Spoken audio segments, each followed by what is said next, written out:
Venkatesh advanced pain clinic, నొప్పి మాయం, surgery దూరం. For appointments 9155556563. రాజంలో మీకు బాగా గుర్తుండిపోయిన కేసు చెప్పండి. రాజంలో అది ఒక చిన్న పిల్లడు చంపేశారు సార్. అది కూడా ఇల్లీగల్ ఇంటిమసీ అనమాట. అదొకటి సార్. ఆ కేసులో సార్ ఈ ఎవరైతే చనిపోయిన పిల్లోడు ఉన్నాడో వాడు 8th క్లాస్ చదువుతున్నాడు. 8th క్లాస్ చదువుతున్న పిల్లోడు, ఈ పిల్లోడు వాళ్ళ ఫాదర్కి ఇప్పుడు ఎవరైతే ఎక్యూజ్డ్ ఉన్నాడో ఎక్యూజ్డ్ వాళ్ళ మదర్కి ఇల్లీగల్ ఇంటిమసీ ఉందని చెప్పేసి ఒక రకమైన ఆడి ఊహ.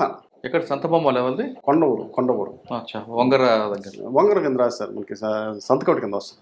సంతకౌటి కొండూరు అని చెప్పేసి అలా అనుకుంటా సార్. ఆడు ఏం చేశాడు, ఇల్లీగల్ ఇంటిమసీ. మనకి మంచి కరోనా టైం సార్, పీక్లో ఉంది కరోనా ఆ టైం. సెకండ్ వేవ్ మంచి పీక్లో ఉంది. 9:30కి 10 o'clock అన్ని నైట్ 10 o'clock ఇలాగే ఒక రాజేష్ అని ఏపీఎల్లో చేసాడు. రాజేష్ ఫోన్ కొట్టాడు, సార్ మటర్ అయిపోయింది. నిజమే సార్, మటర్ అయిపోయింది, అర్జెంట్గా వచ్చాడు. మీరు మటర్ అయిపోయింది, చనిపిల్లలు చంపేశారు సార్, కరోనా. వెళ్ళేసరికి చాలా దారుణంగా చంపాడు సార్. అసలు చాలా బాధ అనిపించింది. నాకు కళ్ళలో నీరు వచ్చేసింది. అంటే పిల్లోడికి ఒక షార్ప్ వెపన్తో సార్, కత్తితోని కొడితే ఇది ఇలా ఊడిపోయింది సార్. ఆడు వద్దు ఆపు మొక్కుతుంటే కొడితే ఇది ఊడిపోయింది సార్. ఈ వెనక ఇది ఊడిపోయింది సార్. చాలా కసి మీద కొట్టేసాడు అనమాట. అసలు 12 అంటే అప్పుడు IPL మ్యాచ్ అవుతుంది, పిల్లలందరూ ఈ సెల్లో చూస్తుంటే వీడు వెనక వచ్చి కొట్టాడు అనమాట. దాంట్లో ఫస్ట్ ఛాలెంజ్ మాకేంటంటే నైట్ కరోనా, చిన్నపిల్లోడు చచ్చిపోయాడు. ఈ ఎవరైతే పిల్లోడు తనకు తండ్రి ఉన్నాడో ఆయన ఊరు ఇళ్ళకి వచ్చాడు. ఆ ఊరు పక్క ఊరే ఆర్యవలస. వాళ్ళందరూ ఒక 200 మంది వచ్చేసారు ఊరికి. సో ఈ పిల్లోడిని చంపేస్తారా, ఊరి గొడవ ఉంటుంది. ఈ ఊరికి ఆ ఊరికి గొడవ. ముందు ఫస్ట్ మా కథ ఛాలెంజ్ అయిపోయింది. ముందు వాళ్ళని ఆపడానికి వాళ్ళ బాధకాలు ముందు విడిచిపెట్టేస్తాను. ఒక గంట ఓపిక, అంతా స్వెట్టింగ్ అందరికీ. నా కరోనా కూడా వచ్చింది బాబు అనుకున్న టైంలో చుట్టూ జనాలు సార్. ఒక 1 hour ఇచ్చేస్తాం. 1 hour ఇచ్చినాక ఆయన వాళ్ళకి మళ్ళీ కన్వే చేశాను. సో ముందు వేసి వాళ్ళకి ముందు చెప్పు, సో మీరు ఎంత లేట్ చేస్తే నాకు ఎవిడెన్స్ అంత బాగుంది. ప్లస్ నేను ఎవడు చంపాడనేది నేను ఫైండ్ అవుట్ చేయాలా, నేను కనెక్ట్ చేసుకోవాలా, ఆయన పట్టుకోవాలా. ఆయన పట్టుకుంటేనే కదా నేనేం చేయాలి అని చెప్పి వీళ్ళని మెల్లగా కన్వే చేసి ముందు ఫస్ట్ ఆ రోజు నైటే మేము అక్కడ లైటింగ్ పెట్టుకొని సీన్ మొత్తం సెక్యూర్ చేసేసి ఆ రాత్రి క్లూస్ టీమ్ పిలిచాను సార్, ఎవిడెన్స్ ఏం పోకుండా. ఆ రాత్రి క్లూస్ టీమ్ పిలిచాం, డాగ్స్ అని పిలిచాం. డాగ్స్ వచ్చేసరికి అయితే ఎర్లీ అవర్స్ అయింది సార్, 5:36 అవుతుంది. సో నైట్ ఆల్మోస్ట్ 3 o'clock అవుతుంది. బాడీని అక్కడ చాలా మంది సీన్ గీన్ నీట్గా రాసుకొని ఫొటోస్ తీసేసుకొని లైటింగ్ పెట్టుకుని ఫొటోస్ తీసుకుని. యాక్చువల్గా మాకు డిఫెన్స్లో అదే అడిగాడు. ఆ సమాధానం చూసి మన వేసాడు కూడా చాలా హ్యాపీ ఫీల్ అయ్యారు జడ్జి గారు కూడా. మేము లైటింగ్ అన్ని పెట్టుకున్నాం. లైటింగ్ పెట్టుకొని ముందు అబ్బాయి పిల్లోడిని బాడీ, ఎందుకంటే డెడ్ బాడీని ముందు షిఫ్ట్ చేసేయాలి సార్. ఎప్పుడైనా సీన్లో డెడ్ బాడీ ఉంటే రప్చర్ అయిపోతాయి. సో ఫస్ట్ పోలీస్ ఆఫీసర్ ఎవరైనా కానీ సీన్కి వెళ్తే ముందు డెడ్ బాడీని ముందు షిఫ్ట్ చేయగలగాలి. ఏదో డౌన్ అయ్యండి, మన హ్యాండ్ డౌన్ అయినా కూడా ముందు ఎలా బెతున్నాడు కానీ ముందు షిఫ్ట్ చేసాం. ఎవిడెన్స్ అన్నింటిలో అది పనికిరాదు కదండి, క్లూస్ మిస్ అవుతాయి కదా. అందుకే సార్ ముందు డెడ్ బాడీ మనకు కావాల్సిన క్లూస్ అందరూ వచ్చేసరికి అక్కడ ఉన్న ఇవి కూడా పోతాయి కదా సార్. ఫస్ట్ ఆఫ్ ఆల్ జనాల ముందు మనం పక్కకు పెట్టుకోవాలా, మనకు కావాల్సిన ఎవిడెన్స్ మనం తీసుకోవాలా, బాడీని షిఫ్ట్ చేసుకోవాలా. సో ఇప్పుడు ఫొటోస్ వీడియోస్ మనకు వచ్చాయి కాబట్టి బాడీని మనం తీసుకెళ్ళిపోయినాక అక్కడ ఉన్న క్లూ ఎలాగ ఉంటుంది సార్. సో బాడీ మీద కావాల్సిన క్లూ మనకి అక్కడ దొరికిపోద్ది. సో బాడీని షిఫ్ట్ చేస్తాం. నెక్స్ట్ డే మార్నింగ్ డాగ్ వచ్చింది సార్, 6 o'clock అలాగా అవుద్ది. శ్రావణి మేడం గారు, DSP గారు, మేడం గారు కూడా కొత్త మేడం గారు కూడా రాత్రి ఆమె కూడా చూస్తారు. అయితే ముందు మాకు ఇప్పుడు ఏంటంటే సబ్ డివిజన్ లెవెల్లోనే క్లూస్ టీమ్స్ ఉంటాయి. ఇప్పుడు కొత్తగా ముందు హెడ్ క్వార్టర్ నుంచి వచ్చాయి, sub division level clues team వచ్చేసారు. వాళ్ళే ఫోటోగ్రఫీ అన్నీ చేసి మనకి కావాల్సిన బ్లడ్ శాంపిల్స్ అక్కడ ప్లస్ ఎర్త్ శాంపిల్స్ అవన్నీ తీసేసుకొని మనం కావాల్సిన ప్రిజర్వ్ చేసుకొని బాడీని పంపిస్తాం సార్. సో డాగ్ వచ్చింది సార్. మీలోగా మాకు వంగర ఎస్ఐ గారిని, సంతకౌట ఎస్ఐ గారిని వీళ్ళు పిలిచేసి ఎక్కువ కోసం, ఎందుకంటే మనకు ఆల్రెడీ నోయింగ్ పిల్లలు పక్కన పిల్లలు చెప్పారు వీడియో పలానా చేశారని చెప్పేసి. ఎక్యూజ్ నోన్ అయిపోయాడు అప్పుడే. నోన్ అంటే మరి పిల్లలు పక్కన పిల్లలు ఉన్నారు కదా సార్, వాళ్ళు చెప్పారు. అలా ఈయన పలానా ఆయన వచ్చి చంపేశాడు అని చెప్పుకొని అప్పుడు ఇంకా వాడు ఇంటి దగ్గర లేడు. సో ఈ డాగ్ రావటం మాకు బెనిఫిట్ అయింది సార్. వాడు డాగ్ ఏం చేసిందంటే ఆ రూట్ బాగా లాగింది, లీడింగ్ ఇచ్చింది. లీడింగ్ ఇచ్చేసరికి ఒక పొలం దగ్గరికి వెళ్ళి ఆగిపోయింది డాగ్. ఆగిపోతే ఆ పొలంలో ఒక షెడ్ ఉంది అనమాట. ఇది ఎవరిది ఈ పొలం అంటే, సరే ఈ పొలంలో పనిచేస్తుంటాడు సార్, ఇది పలానా పొలం, ఈ షెడ్లో ఉంటుందంటే సో షెడ్ దగ్గరికి వెళ్ళాం. షెడ్ దగ్గరికి వెళ్ళి షెడ్ ఓపెన్ చేసేసరికి విక్రేత లేడు. డ్రెస్ చేంజ్ చేసాడు, అక్కడ షర్ట్ తిప్పేశాడు, టవల్ అక్కడ పడిపోయింది, అటు స్పెట్స్, ఇంటి తాళాలు, బ్లడ్ మార్క్స్ ఉన్నాయి. సో అవి నీట్గా తీసాం సార్. అవి చాలా బాగా అవి టాలీ అయ్యామన్నమాట. మాకు మెయిన్ టాలీ అయ్యాయి.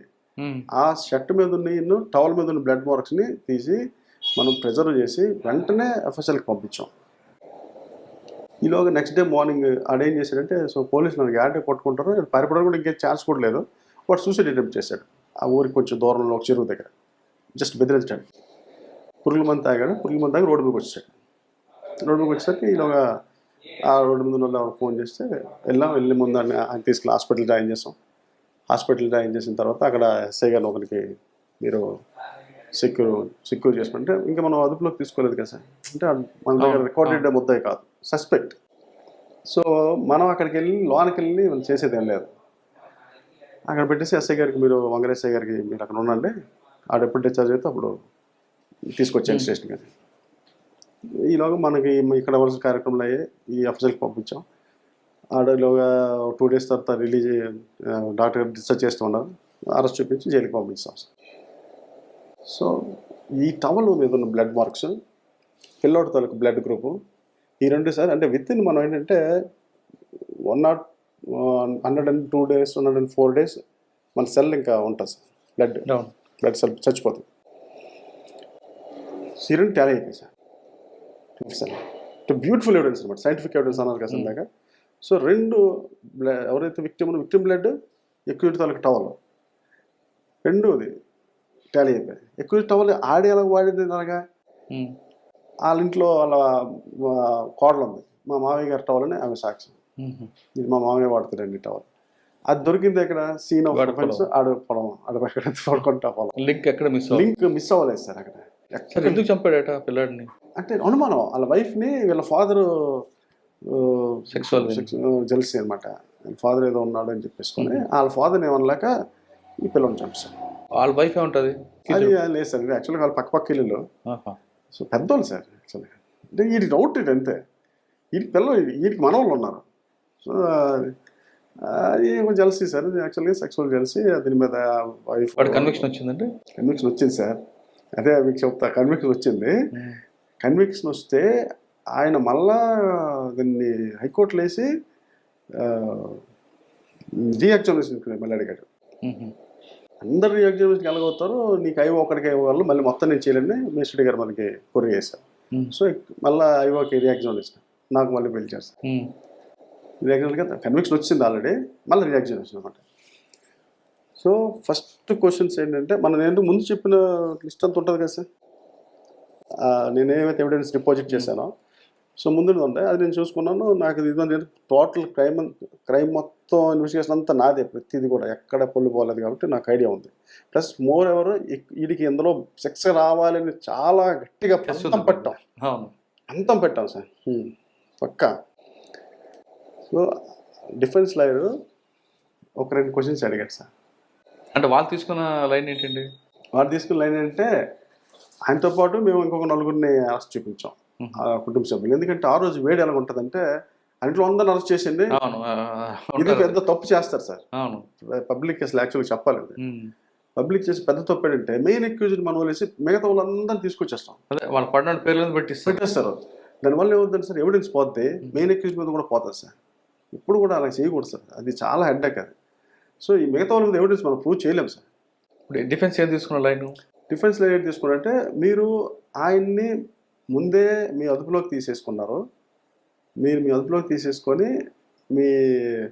మీరు ఆడితో బలవంతంగా ఒప్పించారు అని చెప్పి లైన్ తీసుకున్నాడు. ఎలాగ అదుపులో అంటే, మేము అక్కడ హాస్పిటల్ ఎస్ఐ గారికి ఇచ్చాను కదా సార్. అని అడిగితే అన్న సార్, అదుపులోకి తీసుకోవడం వాస్తవమే, మీరు అదుపులోకి తీసుకొని 48 అవర్స్ ఉంచారు, మీరు 24 అవర్స్లో అరెస్ట్ చూపించాలి కదా సిఐ గారు, 48 అవర్స్ మీ అదుపులో ఉంచుకున్నారు అని చెప్పి వీళ్ళు తీసుకున్నారు. కరెక్ట్ సార్, మీరు అనేది అదుపులోకి తీసుకున్నది కరెక్టే. 48 అవర్స్ ఉన్నాడు ఆయన.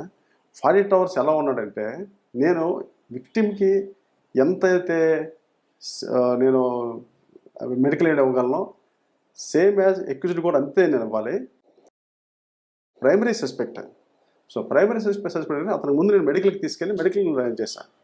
Is not in my custody, just only surveillance కోసం మా కానిస్టేబుల్ అక్కడ ఉంటాడు, సర్విలెన్స్ ఉంటాడు. ఎందుకంటే ఆయన వెళ్ళిపోతాడు, ఎందుకంటే నేను ఆయన సస్పెక్ట్ చేస్తున్నాను కాబట్టి. అంతేగాని అదుపులోకి తీసుకోలేదు. మీరు అన్నట్టుగా నేను అరెస్ట్ చేసి తీసుకున్నాను అనుకోండి 48 అవర్స్ ఉంచకూడదు, లేకపోతే పోలీస్ స్టేషన్ నుంచి అనుకోండి 48 అవర్స్ ఉంచకూడదు. మీరు అనేది కరెక్టే, బట్ నేను ఉంచింది అది రికార్డెడ్ అని చెప్పి. సో రెడ్డి గారు చాలా హ్యాపీ ఫీల్ ఆ సమాధానంకి. ఆయన అంత కాన్ఫిడెంట్గా చెప్తాంటూ మీరు ఎందుకు ఇంకేం క్వశ్చన్స్ ఉన్నాయని అడిగాడు.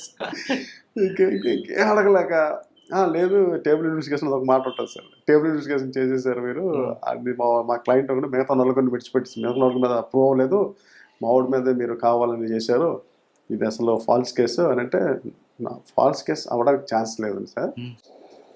సో సైంటిఫిక్ ఎవిడెన్స్ అనేది దీంట్లో prove. So first of all blood, ఈయన తాలూకు క్లాత్ మీదకి ఆయన బ్లడ్ అలా వచ్చింది. సో 2 టాలీ అయ్యాయి సార్, అది చూడండి సార్. 2 బి గ్రూప్తో సహా వచ్చింది సార్.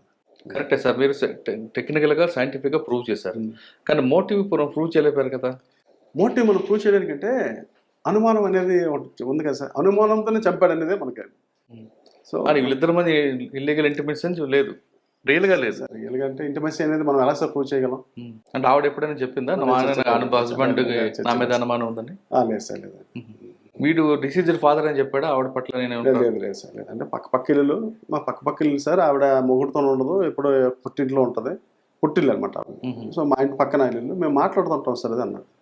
రియల్గా లేదు లేనప్పుడు మీరు చేయలేదు సార్. అంటే ఒక ఇదేంటంటే దాంట్లో మోటివ్ అనేది ఇంకోటి ఎలా తీసుకొచ్చాం అంటే, ఇడు మోరెవర్ ఈయన ఇల్లరికమలుడు. ఓకే. ఈ ఊరు వచ్చినాక ఒక 10 ఎకరాలు కొన్నాడు. ఈ ఊరు వచ్చినాక ఆ అత్తగారి నుంచి ఒక 4 ఎకరాలు అయితే రెవెన్యూ మరొక 6 ఎకరాలు కొనేసి ఒక ట్రాక్టర్ నడుపుకొని ఈయన చిన్న కాంట్రాక్ట్లు చేస్తున్నాడు. ఈ ట్రాక్టర్ డ్రైవర్కి ఇచ్చాడు. ఆ వీళ్ళ పొలంకి వెళ్ళాలంటే వీళ్ళ పొలం పెంచాలి. అలా అంతకుముందు ఒక చిన్న గొడవ ఒకటి అయింది అనమాట. ఆ ట్రాక్టర్ డ్రైవర్ మనకు ఊర్లో ఏంటి, ట్రాక్టర్ అంటే సరే పొలాల్లోంచి ఆటోమేటిక్గా ఒక పొలం వెళ్ళిపోద్ది రోడ్డు మీద కావాలండి. ఆ వెళ్తున్నప్పుడు ఆ ట్రాక్టర్ ఆపేసి ఆ డ్రైవర్ని కొట్టేవారు, నీకు మీ ఓనర్కి బాగా బలిసిన తర్వాత మా ఊరు నీరు బాగా పడ్డాయి, ఆ పొలాలు కొంటుంటే మీరు మా ట్రాక్టర్లు వేసుకుని మా ఊరి మీద వెళ్తారు అని చెప్పేసి కామెంట్ చేశాడు. కాబట్టి దాని గురించి ఆడొచ్చి ఇల్లరికి వాళ్ళటి కదా, ఊరోళ్ళటి కదా, కొంచెం వాల్యూ ఇస్తారు. పెద్దల మధ్య పెట్టారు. పెద్దలందరూ ఇటు తిట్టారు, నీకు బుద్ధి బుర్ర ఉందా, అక్కడి నుంచి వచ్చి ఇక్కడ ఏదో బతుకుతున్నాడు, నువ్వు వాళ్ళకి అనొచ్చా, మన ఊరికి వచ్చిన వాళ్ళడు కదా అని చెప్పేసి అదొక అనుమానం ఉంది. ఆ అనుమానాన్ని మేము ప్రూవ్ చేస్తాం. ఇలాగ అప్పుడు పెద్దల్ని ఎవరైతే వీళ్ళకి తగు తీర్చారో వాళ్ళ తొలకి స్టేట్మెంట్లు ప్లస్ అప్పుడు ఆ ట్రాక్టర్ డ్రైవర్ స్టేట్మెంట్ ఇవన్నీ కొరాబరేట్ అయిపోయింది సార్. సూపర్గా సార్. అది తీసుకొచ్చు ఓల్డ్ ఎలక్ట్రిమేషన్ గ్రేడ్ అంటే ఇదే అయితే పోద్దని చెప్పేసి ఇంకా ముందు గొడవ ఏంటంటే ఓల్డ్, సో ఆ గ్రేడ్స్ ఉందని చెప్పేసి తీసుకొచ్చు. రాజాన్ తర్వాత అండి, రాజాన్ తర్వాత కాశీపూర్కి వెళ్ళాం. ఎలక్షన్ కూడా వచ్చింది, వచ్చి ఇక్కడికి వచ్చాను సార్. ఫాదర్ వచ్చారు. రాజానికి బాగా మీకు గుర్తుండిపోయింది చెప్పండి. బాగా గుర్తుండిపోయింది సార్. 2 ఫిషర్మెన్స్, మనకి మడ్డువల్స్ డ్యామ్ ఉంటుంది కదా సార్, మడ్డువల్స్ డ్యామ్, దాని లోనికి వేటకి వెళ్ళారు చిన్న పడవలు వేసుకొని. తుఫాన్ సార్ మనకు అప్పుడు ఫైలిన్ అనుకుంటూ వచ్చింది. ఈ టైంలో ఈ గుర్రపు డెక్క ఎక్కువ ఉంటుంది సార్. తీయడానికి వెళ్తారు? లేదు సార్, గుర్రపు డెక్క మొత్తం వచ్చి రిజర్వాయర్ ముందు ఉండిపోతే వీళ్ళు మామూలుగా చేతి పడవలు కదా సార్. అది ఈ పడవలు ఏమో లోనికి ఆల్మోస్ట్ వాళ్ళు 1 కిలోమీటర్ లోనికి ఉంటారు. వాళ్ళ చుట్టూ ఆ గుర్రపు డెక్క వచ్చింది. ఈ గుర్రపు డెక్క వచ్చిస్తే మరి వాళ్ళు ఇంకా మూవ్ అవుతుంది, చేతితో మూవ్ అవుతుంది. అలాగ ఉండిపోయారు. 2 అంటే 2 పడవలో 3 అనమాట. ఉండిపోయి ఒకరి దగ్గర లెక్కలు సెల్ ఉంది, వర్షం వస్తుంది, గేట్లు ఎత్తిసారు. గేట్లు క్లోజ్ చేయడానికి లేదు, ఎందుకంటే దాని కెపాసిటీ 105 కెపాసిటీ క్యూసెక్. 105 కెపాసిటీ దాటితే గేట్లు ఆటోమేటిక్గా తెస్తారు. గేట్లు ఎత్తకపోతే ఊరు మునిగిపోతుంది. ఇదే ఆ గుర్రం డెక్ అలా తీసుకొచ్చి గేట్లో లాక్కొచ్చేద్దాం, లేదంటే అక్కడే ఉండిపోతారు. ఒకవేళ వస్తే గుర్రం డెక్తో పాటు గేట్లోకి వస్తారు ఫ్లోలో, లేదంటే ఆ కిలోమీటర్ దూరం అక్కడ ఉండిపోతారు. ఇంకా సో గుర్రం డెక్ కొంచెం పురుగులు గిరుగులు ఉంటాయి కదా సార్, అవన్నీ ఎక్కేసి ఇంకా 2 ఫోన్ ఉండడం లక్కీ. వాళ్ళు ఫోన్ చేశారు ఊరికి ఫోన్ చేసి ఊరిలో మెయిన్ వైల్ మాకు ఫోన్ చేశారు. పెద్ద వర్షం సార్. ఇంకా సో ఎలాగైనా సేవ్ చేయాలి, ముందు అక్కడికి వెళ్ళిపోయాం. టీంని అందరం తీసుకుని వెళ్ళి వాళ్ళు తీసుకుని వెళ్ళిపోయి ఫోన్ ముందు మాట్లాడి ఫోన్ జాగ్రత్తగా ఉంచుకో నువ్వు అని చెప్పి వీళ్ళని ఎలాగా బయటికి లాగాలి అని చెప్తే అక్కడ మనకి ఫిషరీస్ డిపార్ట్మెంట్ వాళ్ళది ఒక బోట్ ఉంటుంది సార్ ఒకటి చది కూడా యాక్చువల్గా లోన్కి వెళ్దాం. సో ముందు వీళ్ళకి కాన్ఫిడెన్స్ నింపాం, నీకేం పర్వాలేదు మేము ఇక్కడ ఉన్నాం, మా లైట్లు చూడకు మీకు కనబడుతుంటే ఎక్కడ ఉన్నాం, ముందు భయపడిపోవద్దు, ఉండండి, మెల్లగా మేము తీసుకొచ్చిస్తాం బ్యాక్ అని చెప్తే, సార్ ఇది ఎటు వెళ్తాం తెలియట్లేదు సార్, ఎటు మూవ్ అయిపోతుంది, బాగా చలి తడిచిపోయారు, బాగా చలి ఒక పక్క ఇంకా చచ్చిపోతారేమో అనుకున్నారు ఇద్దరు. సార్ చాలా నరకం అనిపించేస్తున్నారు సార్ కానీ ఫోన్లో, సరే సార్ మీరు ఫోన్ ముందు సేవ్ చేసుకోండి, ఎందుకంటే మీరు మాకు ఫోన్ అది ఒకటి ఉంది కదా స్విచ్ ఆఫ్ చేస్తుండో, నీకు భయం వేసినప్పుడు జస్ట్ స్విచ్ ఆన్ చేసి నాకు ఫోన్ చేస్తుండో ఇన్ కేస్ మూవ్ అయితే అని చెప్పేసి అలా అని వాళ్ళకి అలా మోటివేట్ చేసి ఈలో ఇంక పక్కన పడబడేటంటే ఆడు మెల్లమెల్లగా ఆడితే అలా ఫ్లో అలా లాక్కెళ్ళి ఒక ఒడ్డుకి తీసుకెళ్ళిపోయారు. ఆడు ఎక్కిసెటెడ్ అలా కూడా సార్ చాలా దూరం ఉన్నారు సార్, ఆడు చూస్తే మొత్తం ఇవన్నీ పురుగులను ఎక్కేసి చాలా అసలు అదొకలా అనుకుంటే చిన్న చిన్న ఉంటాయి కదా పైన ఉంటాయి కదా సార్ పురుగులు అనమాట, కురికిసే చాలా ఇద్దరు పరిస్థితి నరకం సార్, చచ్చిపోతారు సార్. ఇంకా మనకి ఛాన్స్ లేదు, చీకటి అయిపోయింది, అక్కడికి వెళ్ళి చెప్దామన్నా ఏం చేద్దాం. నవీన్ పద్దారు సార్ ఉన్నారు అప్పుడు, నవీన్ పద్దారు సార్ నవీన్ ఒకవేళ ఏమైనా అవసరం అయితే చెప్పు నా నేవీకి మాట్లాడతాం ఎస్పీ గారు, నేవీకి మాట్లాడదాం, నేవీ నుంచి లిఫ్ట్ చేద్దాం, ఎయిర్ లిఫ్ట్ చేద్దాం అని చెప్పేసుకో, ఆ కోఆర్డినేట్స్ యూనిట్స్ పంపిస్తాం. కాబట్టి చీకటి అయిపోయింది అప్పటికి. ఎస్ సార్ నేను ట్రై చేస్తున్నాను సార్ అని చెప్పి అప్పుడు మళ్ళీ ఈ బోట్ని తీసుకుని ఆ బోట్ ఎంత వెళ్తుంది సార్, ఈ గుర్రం డెక్క దాన్ని చుట్టేస్తుంది వెళ్దాం. ఇంకా అప్పుడు అని చెప్పి మళ్ళీ జాకెట్స్ పెట్టుకొని ఈ గుర్రపు డెక్కని మెల్లమెల్లగా లాగుతూ అలా మెల్లగా జస్ట్ కొంచెం ఆడికి దగ్గర రీచ్ అయిపోయాం. ఆ దగ్గర రీచ్ అయిపోయి రోప్స్ పెట్టేసి ఆడికి రోప్స్ తీసేసి దాన్ని మళ్ళీ కట్టి మళ్ళీ అని పట్టుకొని బయటకు తీసుకొచ్చాం సార్. ఇద్దరు మాత్రం చాలా ఫీల్ అయ్యారు సార్, అసలు చచ్చిపోతాం అనుకున్నాం సార్, బాగా చెప్పారు సార్, లైఫ్లో బాగా గుర్తుండిపోతుంది సార్, ఎలా చచ్చిపోతారు ఇద్దరు ఆ ఫ్లోలో వెళ్ళిపోతారు సార్, కిందకి వెళ్ళిపోయి ఆ డ్యామ్లోకి వెళ్ళిపోతారు. ఇంకా అక్కడ వరకు వెళ్ళిపోయాక ఆపలేము సార్, ఆ గేట్లు ఇంకా ఆపలేం. మంచి సిచ్యువేషన్ సార్, చాలా మంచి సిచ్యువేషన్.